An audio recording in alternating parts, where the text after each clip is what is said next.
Hello students, today in the continuation of our chapter number 10th, respiration in organisms, we are going to study about how to human beings breathe. Okay, normally I have told you that breathing consists of both inhalation and exhalation.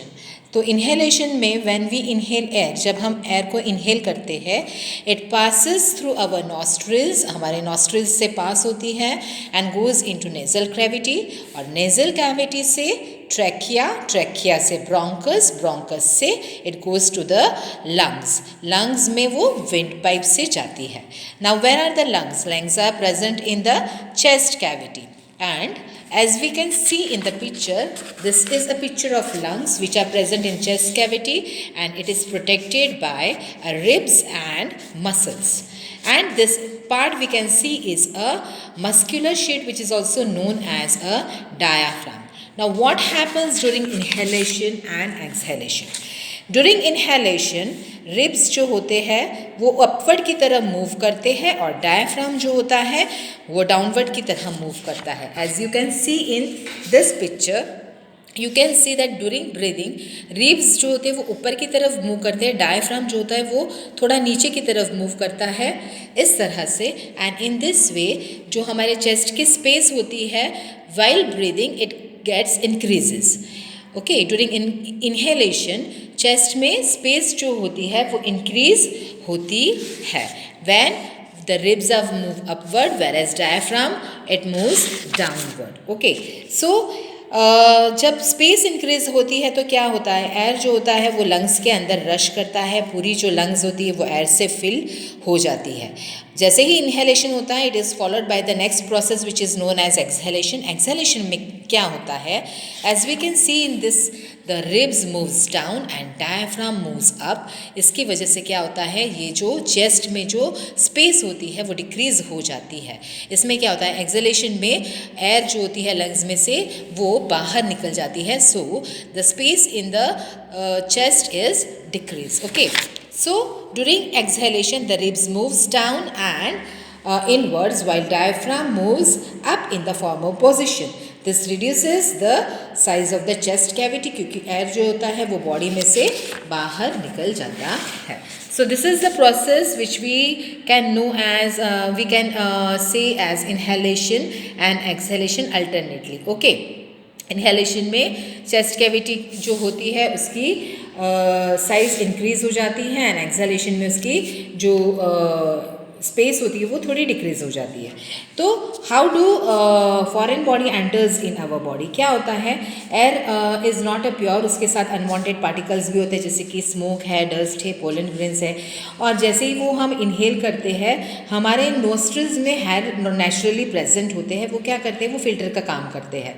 So sometimes what happen, this small hair unwanted particles it enters through the nasal cavity in our lungs, और nasal cavity से वो जब enter होते हैं तो वो हमारे linings को इरिटेट करते हैं. इरिटेट करने की वजह से हमको छींकें आती है, और छींक आती है तो जब छींक आती है तो छींक के साथ वो फॉरेन पार्टिकल्स भी बाहर या तो एक्सेल हो जाते हैं या फिर हम उसको अंदर ले लेते हैं, जिसकी वजह से वो हमारे बॉडी के अंदर एंटर हो जाते हैं. May be sometimes the person may fall ill. So this is the whole process in which we have seen about inhalation and exhalation, what the differences occurs in the chest. Now we'll see about the breathing in other animals. If I'll tell you about the breathing, every animals such as elephant, lion, cows, goat, frog, lizard, snake, birds have lungs and chest cavity like human beings. बहुत सारे ये सारे animals के पास lungs होते हैं.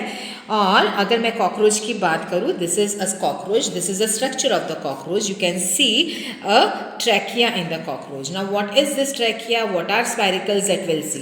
Cockroach जो होता है उसके पूरे बॉडी के पास यहाँ पे स्मॉल ओपनिंग्स होते हैं जिसको हम कहते हैं स्पाइरिकल्स. ये स्मॉल ओपनिंग होते हैं और ये स्मॉल ओपनिंग एक दूसरे के साथ एज अ नेटवर्क एक दूसरे के साथ अटैच होते हैं जिसको हम ट्रैकिया कहते हैं. अभी इसी स्मॉल ओपनिंग में से ऑक्सीजन और carbon dioxide inside and outside होता है. So this insect have a network of air tubes which are called as trachea for the exchange of gases. वापस हमारे जैसा ही ऑक्सीजन वाला ब्लड जो है वो स्पाइरिकल से अंदर जाता है ट्रेकियल ट्यूब में, और उनके बॉडी में से जो भी कार्बन डाइऑक्साइड होता है वो डिफ्यूज़ होता है और ट्रेकियल ट्यूब से इसी स्पाइरिकल से वो बाहर निकलता है। If will study about the earthworm, earthworm जो होता है वो कहाँ से ब्रीथ करता है, तो earthworm breathe through the skin. उनकी स्किन जो होती है वो बहुत ही मॉइस्ट स्लाइमी होती है और गैसेस जो होते हैं वो उनके स्किन में से इजीली अंदर बाहर कर सकते हैं। As we all know about frog, that frog is an amphibian animal. It can live both in land and on water. तो फ्रॉग के पास पेयर ऑफ लंग्स होते हैं एंड स्किन होती है। जब भी पानी में होता है वो स्किन से ब्रीथ करता है और जब भी वो लैंड पे होता है वो इससे ब्रीथ करता है, लंग से ब्रीथ करता है। The animals that live in the waters like fishes, they have gills to breathe. Okay, so gills are the projections on the skin, and exchange of gases occurs from this gills. Now the breathing fish कहाँ से oxygen लेती है, तो already पानी में dissolve oxygen होता है, वो डिज़ोल्व ऑक्सीजन लेती है फॉर ब्रीदिंग प्रोसेस। और अगर हम प्लांट की बात करें तो प्लांट में जैसे हमारे पास हम नॉस्ट्रिल से ब्रीथ करते हैं, उसी तरह प्लांट्स में भी जो ऑक्सीजन और कार्बन डाइऑक्साइड का इनटेक और आउटगोइंग होता है वो होता है लीफ से। Now leaf contains a tiny pores like particles, जिसको हम स्टोमेटा को कहते हैं। Stomata when is guarded by a guard cell, ये स्टोमेटा जब भी ओपन होता है एक्सचेंज ऑफ गैसेस होते हैं। लीफ को फूड बनाने के लिए कार्बन डाइऑक्साइड की ज़रूरत होती है, इसलिए वो कार्बन डाइऑक्साइड अपने अंदर लेता है और अपने अंदर का ऑक्सीजन जो होता है वो बाहर छोड़ देता है। इसी तरह से ब्रीदिंग जो होता है वो along with the leaves it occurs, it takes place from stem, some part of stems also, from soils also breathing occurs, from roots of the plant also breathing occurs. Okay, so these are the different methods of breathing in different animals which we have learned in this lesson, respiration in organism, because all these organisms are living organisms. Thank you.